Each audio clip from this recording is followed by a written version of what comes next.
And soon after, older generations spoke out against rock and roll, including religious groups who considered it to be the work of the devil. Why I believe that is because I know how it feels when you sing it. I know what it does to you. Mostly because it came from black people. We came along, the whole thing changed. All of a sudden, we became a no-no. What is this? This is devil music. I put a spell on you. This is a very crucial point, not just for the history of rock and roll, but American history. At this point in time, it hadn't even been a century since slavery was abolished, and even then, it didn't seem like much had changed. America was still highly segregated, especially in the South. The obscenity and vulgarity of the rock and roll music is obviously a means by which the white man and his children can be driven to the level with a nigger. That's really where rhythm and blues came from.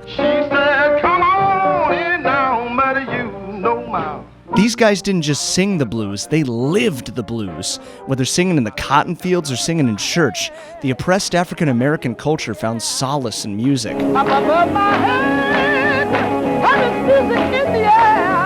I still say that there's such a fine line between gospel and R&B.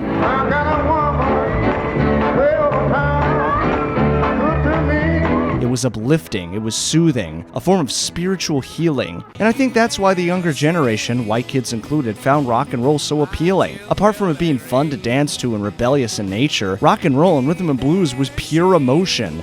Real, authentic human emotion of people who channeled the injustices of society to create art. Chuck Berry said to me one time, you know, Carl, we might be doing as much with our music as our leaders are in Washington to break down the barriers. He was right. I don't know if I'd go as far as to say that rock and roll broke down the racial barrier, but it certainly played a pivotal role in American civil rights. It was 1955 when Rosa Parks refused to sit at the back of a segregated bus. And it just happened to be the same year that Richard Penniman released Tutti Frutti.